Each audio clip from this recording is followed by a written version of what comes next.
Yeah, I'm fine. Are you sure? I'm just ready to go.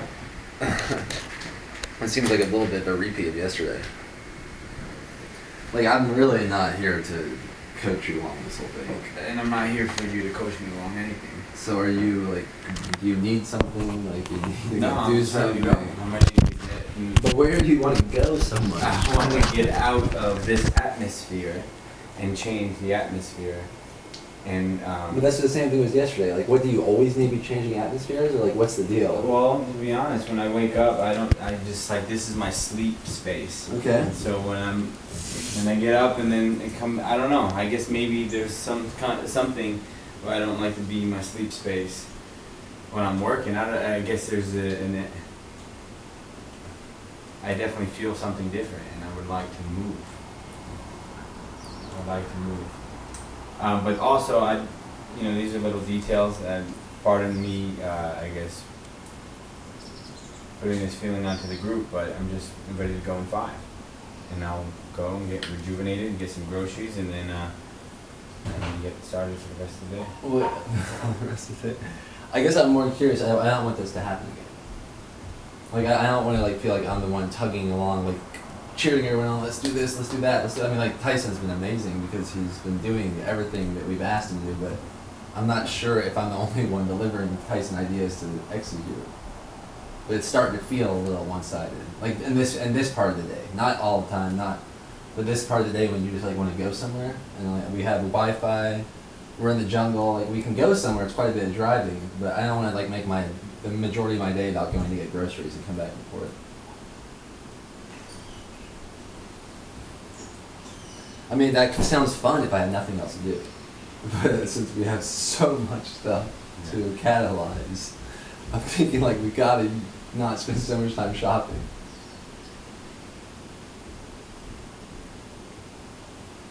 Now, if I thought it was like super important for the event, like if you want to go hiking and take notes on epiphanies, that's like one thing. But just to like go back and forth to the grocery store so much, I'm like wondering it's what more that's about. so just changing the atmosphere. I feel a bit stagnant here. I don't know what it is necessarily, but I definitely don't feel like my creative, most fun state when I'm sitting on my bed that I'm sleeping on. Yeah, if you don't want to sit on the bed, I mean, you can stand up or do what you need to do. I know, it's definitely, I'm taking full responsibility, that's why I'm really not talking much, but yeah, I guess I just need to create some space in the beginning of the day before we get started, because I definitely not having fun sitting in this room all day. Yeah, it's like so obvious that I'm just wondering what we can do about that. And I think I'm just going to take the personal responsibility and just create space before we all wake up. And then maybe I just need to go to sleep earlier.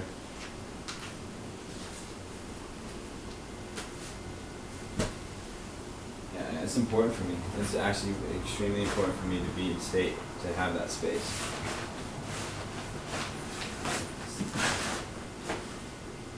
But yeah, don't expect that this is going to be the rest of the day or even the following days. Just need to prepare better for tomorrow. Alright, cool. What's going on, everybody? Oh man, I feel like I'm shooting one of my YouTube videos here, or one of my Facebook. What's going on? How did this just happen? Well, yeah, what just happened? Oh, okay. From my perspective, man, I was just sitting on sitting at the bus stop, getting ready to go to Hanalei Bay, just to chill, because I met a bunch of people there last Friday. Said they'd be there again this Friday, so I was gonna go there and say what's up.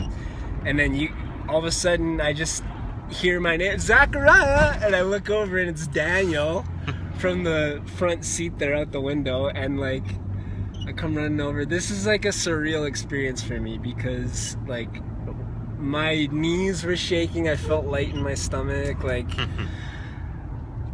I can't even explain this whole situation for me right now. Like a couple of years ago when I used to watch you guys on YouTube and stuff like that, I used to seriously tell myself like, oh man, if I could only get around these people, my life would be I'd be so much more successful, I'd be so much healthier, all this, all that. And like now I'm actually here riding in the car with you guys, like out of nowhere. Now we picked you up. You didn't have to hold your thumb up. Yeah. Tyson recognized you. He was like, I think that's Zachariah. Yeah. Good eye. Good. I mean, you guys have already been saying it in your videos. Like just do it. How do you do it? Just do it. And I mean, I was speaking with a client the other day about how like he was telling me he hates his job, and I was like, dude, just quit your job and come to Hawaii. And like I was kind of joking, but I kind of wasn't joking. I was kind of serious. Like, just quit your job, move to Hawaii. Somebody told me if you starve on this island, you're a fool. Like there's trees all over the place with food growing off of them. I mean, you can camp here. It's so nice. You just sleep in a hammock and a tarp. I volunteered at the church a couple days ago too, and I helped them set up for the food bank and stuff. They got food banks a couple times a week here too. So I mean, there's absolutely no way that you could move here and not survive. So I mean, if you hate your job and you hate your city, like I almost swore, so I apologize for that. If someone's not looking to quit everything, but they might just want like a refreshed perspective, have you gained that? Like, how has Kauai kind of shifted your perspective on life or consciousness on how things work? Or Yeah, good question. Because it's a hard thing to explain to people that haven't been here. Yeah. So I mean, as far as this island goes, I mean, it's just like, to me, this is like the best place in the world that I've ever been. Like it's amazing. But as far as it goes with like not just quitting everything and just moving, I mean, when I came to the Oregon retreat a few months ago, that was like a huge life-changing experience for me, and that was only like a 5-day type of a thing. And even just for me to come to that retreat, that was like a huge step. Like I did the 10 all-in applicant thing, and I had planned on going to the Utah retreat, and you even set it up so that there was no way I couldn't come to the Utah retreat. Like, you're like, okay, we can do these payments and everything will be good. And for some reason I still made the excuses not to go. Like, it wasn't the perfect timing to go. And then Oregon rolled around, and I was like, I have to go to Oregon. And I went to Oregon, and I came back from Oregon completely changed. Like, I came back with so much more confidence, so much more just juice for life. I started doing my videos. Like, I just didn't care what anybody thought about me anymore, because that whole motto that you guys preach, self-acceptance through self-expression. I mean, I expressed myself on the Oregon retreat, and I accepted myself. I was really just coming out here to see you guys, have fun, hang out, enjoy the island, and then I found out about the festival, and I'm just blessed to be able to be a part of it. I appreciate you guys so much. Like, oh, I was even thinking earlier today just like how blessed and how grateful I am for you guys. It's awesome. It's just cool to see, like, after these experiences, how people, it's not that it's not like we've continued to stay in touch and be like, come on, Zach, you can do this. But it's more that perspective can be such an evolutionary experience when you get all these people together on one place with all these exercises and then upgrading the context of communication and connection to see how, like, what that catalyzes in the future without even being part of the group. It's amazing to see how different people's lives become after these events. So I've been making jokes about that. Like, people have asked us, well, what are you gonna be doing afterwards, or like later in the year, are you gonna be doing another one? And I'm thinking, man, after this event, this could be a life-changing event for everyone involved. I have a feeling some people that were living in Southern California are gonna end up like on a sailboat in Fiji. Like, seriously, I have like this imagination that stuff like that's gonna happen. Oh yeah. And I'm really excited, not only the event, but to see the aftermath of the event as well. This is what it's like being married to a chef that won't accept that she is one. What is it? It's an interesting. Extra butter for my meal. It's an interesting dilemma, actually, is that something that comes so easy to Diana, such as cooking, and even for mass amounts of people, like some of the most quality and quantity food that I've ever seen. And I feel like I've had a pretty good experiences of food and cuisines around the world. And I'm probably biased a little bit because she is my princess, but it's interesting that she doesn't have interest in getting paid to do that. So that's it's just, it's not, I don't know how passionate she is about it. It's more just comes really easy to her. So where's the difference between like genius and passion? When you get paid to do that, you end up in a commercial kitchen in Story. Wow, man, she was like giving herself away there. So now let's hear the story. Maybe they'll explain some things. So you think that to get paid to be a chef, what has to happen? You end up in a commercial kitchen, and it's just not fun. Oh, so like there's a lot when you create things on a mass scale. You have to like prep things and get up at 4 in the morning and cut onions. It just takes the fun out of it. Have you thought about us maybe living in Encinitas, California, or in Malibu, California, and you just being a private chef to a really high-end client? Just one, and then I get the leftovers. I'll eat the leftovers. I'm like, yeah, give me everything you didn't cook. What? And then you have to be there. No, but I'm saying we live close to them. And then you have to live your life accordingly to someone else, and it's just one person. That's just one. I'm just saying the one. There's one idea that came into there. There's millions of others around that you can get. That story that you first had could be recreated really easily, or maybe it's a YouTube channel where you just blow up and go viral, and you just get paid so much money every time you make a cooking video. I mean, I could keep coming up with stories that shatter that old paradigm, but now I see maybe you are more passionate about that, but it was a little too scary to. I haven't found a story that sounded good yet. Okay, well let's create one. That's some good juicy sour sweet pineapple right there. Ooh, Pineapple Express. Should we turn down Uncle Xav through the video? I don't know how his music production team is. Okay, he's off. Oh yeah, we were just talking about how we're wanting to decipher, is this like a fearful part of us?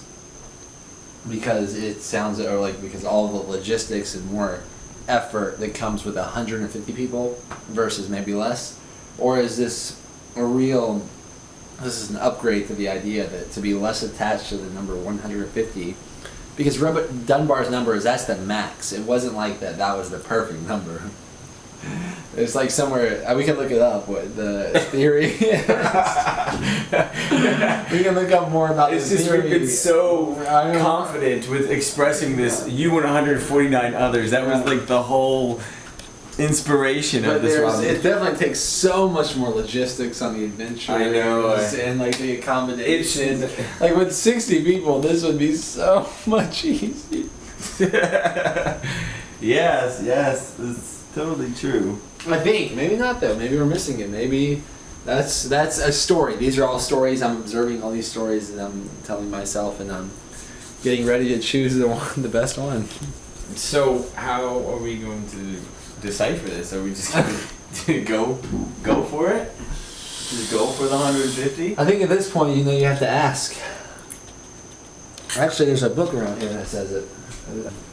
I think that's what the answer Frank J is looking for. I saw that book laying around here. We're renting this from our friends. Well, I desire to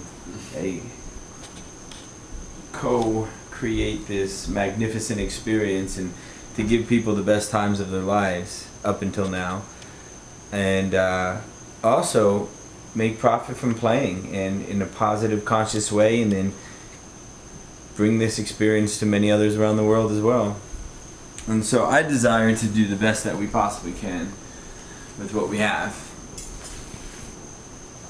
I desire, just for a force field of not only protection, but of this, just God